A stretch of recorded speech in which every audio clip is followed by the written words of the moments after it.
अस्सलाम वालेकुम, मैं हूं मुदस्सिर नज़र। वर्डप्रेस के चैप्टर 17 में आपको खुशामदीद कहता हूं।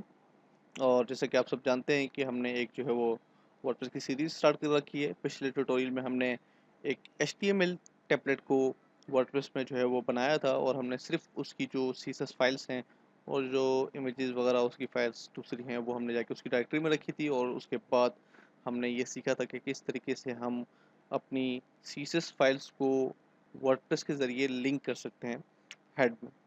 और हमारे पास वो थीम जो है यहाँ पे आप देख रहे हैं, फिलहाल जो इमेजेस हैं वो यहाँ पे मिसिंग है, क्योंकि इनका जो पाथ है वो गलत तरीके से हमने दिया है। वो हमने एचटीएमएल का तरीका इस्तेमाल करते हुए दिया है। अगर आप इसको एचटीएमएल में ओपन करेंगे तो ये इमेजेस बिल्कुल जो है वो परफेक्ट काम करेंगी। लेकिन क्योंकि हम इसको वर्डप्रेस में कन्वर्ट कर रहे हैं और वर्डप्रेस की डायरेक्टरी के हिसाब से हमें जो है इसका पाथ रखना है, तो वो हमने फ़िलहाल इसका नहीं किया हुआ, तो इसलिए ये इमेजेस जो है वो यहाँ पे शो नहीं हो रही।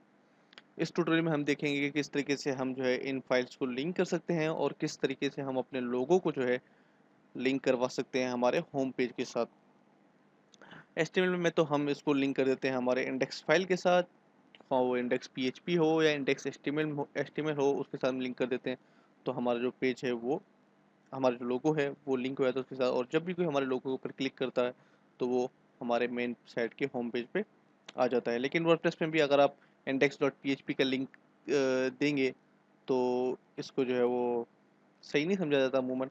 आपको जो है वो एक अलग तरीका इख्तियार करके आपको अपनी साइट का जो होम पेज है वो लिंक करना होता है। तो वो भी हम इस ट्यूटोरियल में इंशाल्लाह करेंगे। तो पढ़ते हैं हमारे ट्यूटोरियल की जानिब। मेरे पास यहाँ पे कोड एडिटर ओपन है, आप देख सकते हैं, और उसकी जो रूट है वो मैंने सेट किया हुआ हमारे थीम फोल्डर पे, जो कि हमारे पास सेव है वेम के फोल्डर में वर्डप्रेस में। और थीम्स में 30 डेज वर्डप्रेस के नाम से जो हमने एक थीम का फोल्डर बनाया था। तो मैं उसको मिनिमाइज कर देता हूँ और उसके बाद यहाँ पे ओपन कर देता हूँ हमारा जो index.php फाइल है उसको। सबसे पहले मैं ऊपर जाऊँगा और आपको दिखाऊंगा कि हमने पिछले ट्यूटोरियल में क्या किया था। आप देख सकते हैं हमने जो यूआरएल है हमारी स्टाइल शीट्स का उनको चेंज कर दिया था, उनको ब्लॉग इन्फो टेम्पलेट यूआरएल पे जाके उसको हमने लिंक किया।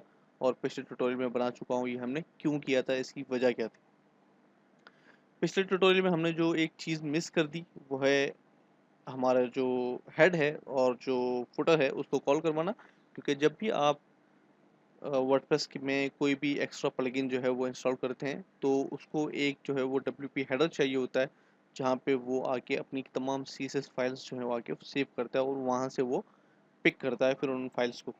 क्योंकि हम यहाँ पे एचटीएमएल का इस्तेमाल कर रहे हैं और हमारे पास जो हेड है वो मौजूद है, लेकिन हमें एक जो है वो वर्डप्रेस का फंक्शन जो है वो भी कॉल करवाना पड़ेगा, ताकि प्लगइन्स के लिए आसानी हो कि वो अपनी सीएसएस फाइल्स इसके अंदर स्टोर कर सकें।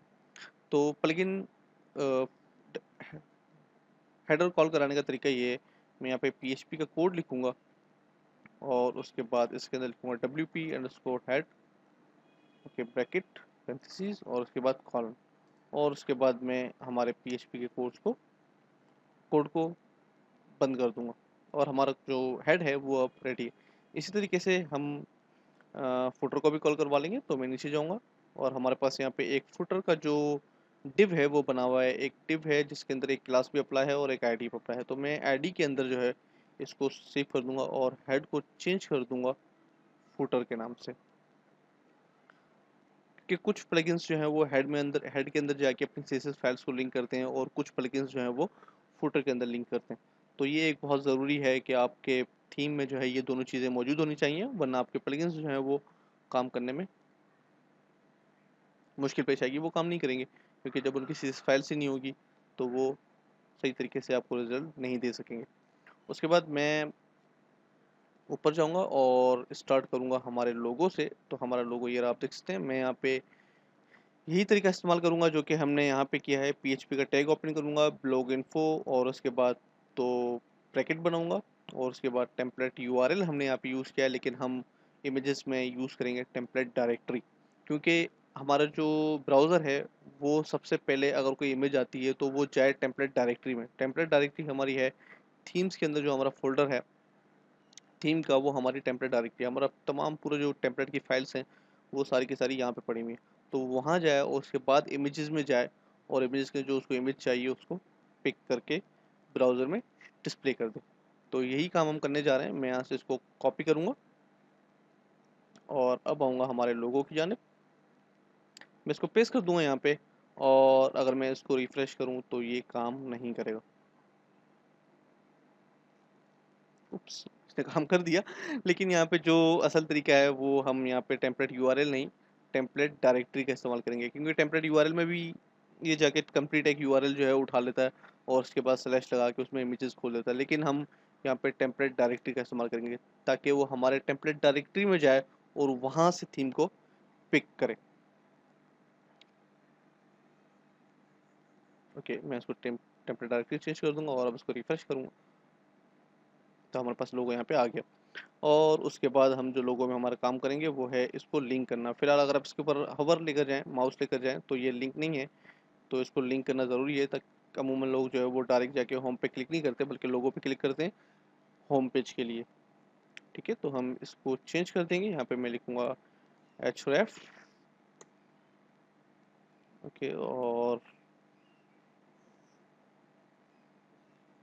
मैं फ़िलहाल इस इमेजेस के टैग को जो है यहाँ पे बंद कर देता हूँ, और अब हमारा जो असल काम है वो स्टार्ट हो गया है। मैं यहाँ पे यही टैग ओपन करूँगा, इसको कॉपी करूँगा, जो PHP का टैग है हमारे पास यहाँ पे लिखा हुआ फंक्शन है, और उसको href के अंदर रख दूँगा, और यहाँ से मैं चेंज कर दूँगा टेम्पलेट डायरेक्टरी को यूआरएल में।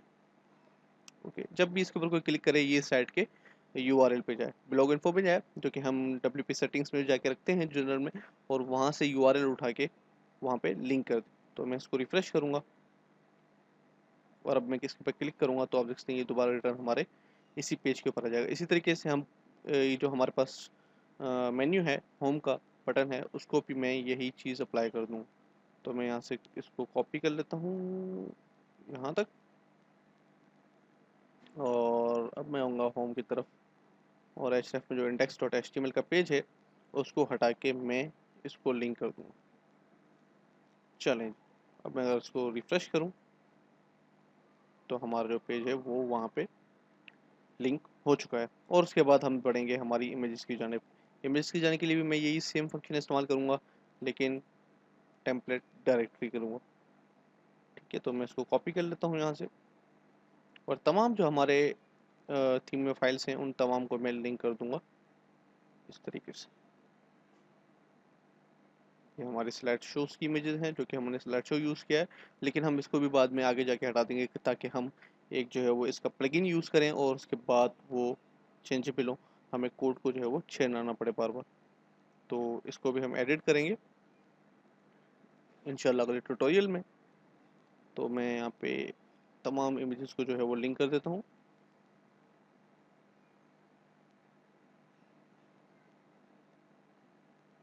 गालिबन तमाम इमेजेस जो है वो लिंक हो चुकी हैं। अब मैं जाऊँगा हमारे ब्राउज़र में और रिफ़्रेश करूँगा इसको। ओके, अब आप देख सकते हैं कि हमारी जो साइट का लुक है वो कंप्लीट है, और वो लुक जो है वो ये आपके सामने है। अगले ट्यूटोरियल में हम इंशाल्लाह नेविगेशन की तरफ बढ़ेंगे। हम नेविगेशन जो है हमने यहाँ पे फ़िलहाल मैनुअल तरीके से HTML का कोड यूज़ करते हुए डिस्प्ले करवाया है, आप देख सकते हैं ये हमारे पास सामने है। लेकिन हम इसको चेंज कर देंगे, और हम इसको वर्डप्रेस के जो पेजेस हैं और जो कैटेगरीज़ हैं उनके हिसाब से इसको कॉल करवाएंगे। तो मिलेंगे इंशाल्लाह अगले ट्यूटोरियल में। दुआ में याद रखिएगा। अल्लाह हाफ़िज़।